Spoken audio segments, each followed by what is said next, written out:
Мы даже не задумываемся, как забиваем гвоздь за гвоздем в крышку своего гроба, покупая, а затем выбрасывая пластик тоннами, убивая все живое и планету, на которой живем, не задумываясь о завтрашнем дне. А что же дальше?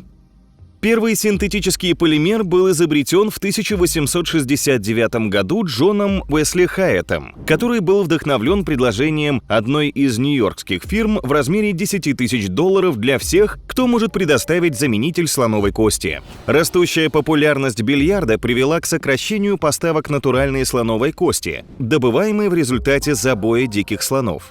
Обработав целлюлозу, полученную из хлопкового волокна камфорой, Хайетт открыл пластик, который можно обрабатывать в различных формах и имитировать такие природные вещества, как панцирь черепахи, рог, лен и слоновая кость. Это открытие было революционным. Впервые человеческое производство не было ограничено рамками природы. Эта разработка помогла не только людям, но и окружающей среде. Или тогда так считалось. Рекламные объявления восхваляли целлулоид как спасителя слона и черепахи. Пластик может защитить мир природы от разрушительных сил человеческих потребностей. Создание новых материалов также помогло освободить людей от социальных и экономических ограничений, вызванных нехваткой природных ресурсов. Недорогой целлюлоид сделал материальные блага более распространенными и доступными. И началась пластиковая революция.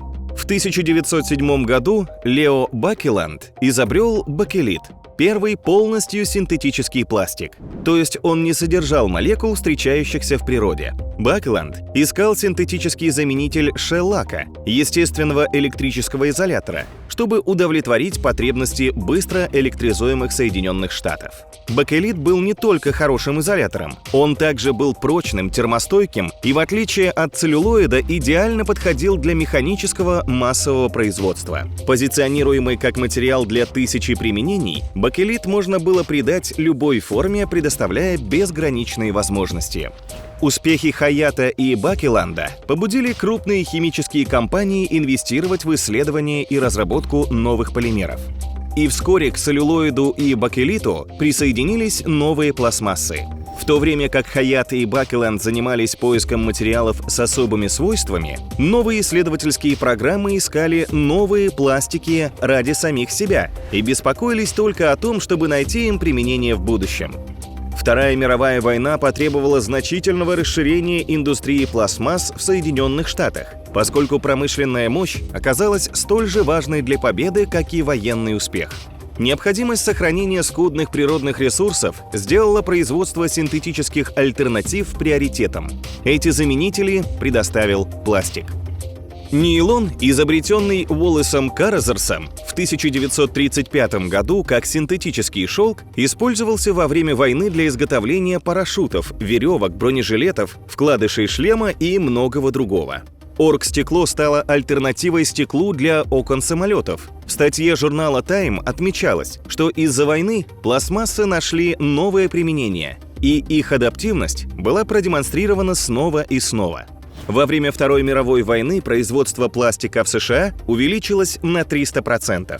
Всплеск производства пластика продолжался и после окончания войны. После Великой депрессии, а затем Второй мировой войны, люди были готовы снова тратить деньги, и большая часть того, что они покупали, была сделана из пластика. По словам Сьюзан Фрейнкель, в продукте за продуктом, рынке за рынком пластмассы бросили вызов традиционным материалам и победили, заняв место стали в автомобилях, бумаги и стекла в упаковке и дерева в мебели. Возможности пластика дали некоторым наблюдателям почти утопическое видение будущего с обильными материальными благами благодаря недорогому, безопасному гигиеническому веществу, которое люди могут формировать по любой своей прихоти. Безупречный оптимизм по поводу пластмасс длился недолго. В послевоенные годы в мозгу многих ученых во всем мире произошел сдвиг, поскольку пластик больше не считался однозначно положительным. Пластиковый мусор в океанах впервые был замечен в 1960-х годах. В десятилетие, когда люди начали все больше осознавать проблемы окружающей среды. Книга Рэйчел Карсон 1962 года «Тихая весна» раскрыла опасность химических пестицидов. В 1969 году у побережья Калифорнии произошел крупный разлив нефти. и загрязненная река Каяхоа в Огайо загорелась, что вызвало опасения по поводу загрязнения. По мере распространения информации об экологических проблемах, наличие пластиковых отходов начало беспокоить наблюдателей. Пластик постепенно стал словом, используемым для описания того, что было дешевым, непрочным или поддельным. Репутация пластика еще больше упала в 1970-х и 1980-х годах, когда возросло беспокойство по поводу отходов. Пластик стал особой целью, потому что, несмотря на то, что многие пластиковые изделия одноразовые, пластик вечно хранится в окружающей среде. Промышленность пластмасс предложила рециклинг в качестве решения. В 1980-х годах индустрия пластмасс привела к влиятельному движению, побуждающему муниципалитеты собирать и перерабатывать вторсырье в рамках своих систем управления отходами. Однако рециркуляция далека от совершенства, и большая часть пластмасс по-прежнему попадает на свалки или в окружающую среду. Пластиковые пакеты в продуктовых магазинах стали мишенью для активистов, стремящихся запретить одноразовые пластиковые пакеты, а во многих городах уже введен запрет на использование пакетов. За несколько десятилетий людям удалось сбросить тонны мусора в океан. Одним из самых разрушительных элементов этого загрязнения является то, что пластмассы разлагаются за тысячи лет. В результате рыба и мелкие животные просто травятся. Следовательно, токсины из пластика попали в пищевую цепочку, угрожая здоровью человека. В самых загрязненных местах океана масса пластика в 6 раз превышает количество планктона. Это серьезное свидетельство, которое не оставляет сомнений в проблеме загрязненных океанов. Большое Тихоокеанское мусорное пятно, также известное как Тихоокеанский мусорный вихрь или круговорот, расположено в центральной части северной части Тихого океана и по размеру превышает штат Техас. Также есть свалки в Индийском и Атлантическом океане. На сегодняшний день всего обнаружено 5 пятен. Пластмасса переносится и сходится в океане там, где встречаются течения. Это означает, что в результате получаются огромные пластиковые острова. Ученые СС, а общество морского образования, изучили пластик в Атлантике и подсчитали, что на квадратный километр приходится 580 тысяч штук пластика. Что касается попадания пластика в океан, около 20% мусора поступает с кораблей и платформ, находящихся в открытом море. Остальные источники – выбросы мусора в море, подхваченные приливами на пляже или преднамеренные выбросы мусора. Наиболее распространенные пластиковые добавки – BPA – широко используются в контейнерах для пищевых продуктов и напитков. Уже предпринимают шаги по ограничению и регулированию использования BPA, осознавая его опасность для здоровья человека. Хуже всего то, что эти пластмассы не разлагаются биологически, поэтому они распадаются на крошечные кусочки, которые съедают рыбы и морские млекопитающие. Пластик убивает более 100 тысяч морских черепах и птиц в год от проглатывания и запутывания.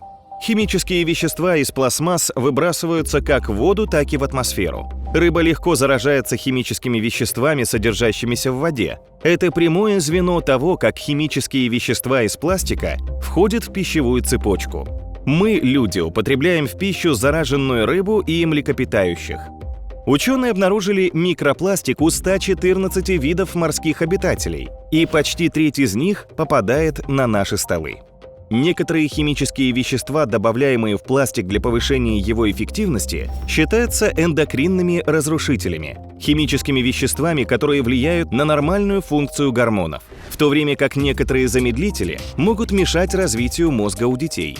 Изучение воздействия микропластика на здоровье человека очень сложно. Сегодня мы очень мало знаем о том, какие уровни загрязнения могут негативно повлиять на нас. Продовольственная и сельскохозяйственная организация Объединенных Наций заявила после недавнего исследования, что люди, вероятно, потребляют лишь незначительное количество микропластика из рыбы. С каждым днем, по мере того, как мы потребляем все больше загрязненных продуктов, загрязнение пластиком влияет на здоровье человека, даже если эти эффекты еще не проявились. Как уже было сказано, BPA присутствует во многих пластиковых предметах, которые вступают в прямой контакт с пищевыми продуктами, включая пластиковую упаковку, кухонные принадлежности и внутренние покрытия напитков. BPA метаболизируется в печени с образованием бисфенола А и покидает наш организм с мочой. Чтобы дать вам представление о том, в какой степени мы подвергаемся воздействию этой пластиковой добавки, BPA был обнаружен в моче 95% канадцев. Основная проблема заключается в том, что, как уже упоминалось ранее, BPA является эндокринным разрушителем. Эндокринная система человека регулирует ряд основных функций организма, включая метаболизм, частоту сердцебиения, пищеварение, плодородие. Сегодня во всем мире потребительские движения требуют упаковки без бисфенола А, чтобы уменьшить вредное воздействие пластика на здоровье и общее самочувствие человека. Всемирная организация здравоохранения опубликовала шокирующее исследование в 2018 году, которое выявило присутствие микропластика в 90% протестированной бутилированной воды. Только 17 из 259 не содержали пластика. Большинство ученых согласны с тем, что это новая проблема, и если из-за нее умирают тысячи видов во всем мире, это не может быть так хорошо и для нас. Global Apparel Fiber Consurance опубликовала исследование, в котором подчеркивается, что из 100 тысяч килограммов волокон, потребляемых во всем мире за один год, 70% являются синтетическими.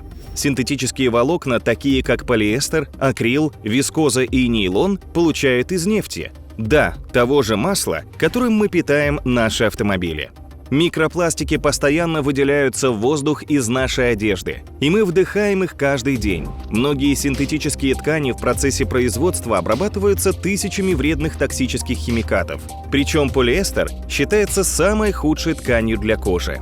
Наша кожа является самым большим и наиболее проницаемым органом нашего тела и может поглощать до 60% веществ, которые с ней контактируют. Кроме того, синтетические ткани не позволяют вашей коже дышать, задерживают запахи и служат идеальной средой для роста бактерий. Эти микроволокна также способствуют загрязнению океана пластиком тонким, но повсеместным образом. Каждый раз, когда мы стираем синтетическую одежду в стиральной машине, микропластики вымываются в окружающую среду через бытовые сточные воды. Вполне возможно, что от одной загрузки белья в систему водоснабжения попадут до 1000 микроволокон из нашей одежды. При плохой утилизации отходов у людей часто нет другого выбора, кроме как сжигать мусор на открытом воздухе. Это очень распространенная практика, которая позволяет химическим веществам из пластика легко проникать в организм, когда мы дышим нормально. Отчет, опубликованный в марте 2018 года, показывает, что 5 миллиардов человек по всему миру живут без сбора и контролируемой утилизации отходов. В результате ежегодно умирает около 9 миллионов человек. В Европе проблема сохраняется, но она скрыта внутри огромных зданий, известных как мусоросжигательные заводы. Мусоросжигательные заводы в Европе должны работать с максимальной безопасностью, преобразовывая тепло, выделяемое при сжигании мусора, в энергию. Красиво, правда? К сожалению, было доказано, что мусоросжигательные заводы выделяют в воздух в огромных количествах диоксин, один из самых токсичных химических веществ, известных человеку. Когда он не попадает напрямую в нашу атмосферу, он образует токсичный пепел. Даже такая страна, как Швеция, была уличена в сборе токсичного пепла из мусоросжигательного завода на острове у Норвегии. Многие добавки в пластик считаются чрезвычайно вредными для людей и окружающей среды. И хотя у нас пока нет достаточной информации об истинных масштабах того, как пластиковое загрязнение влияет на здоровье человека, очевидно, что рост уровня загрязнения не сулит нам ничего хорошего.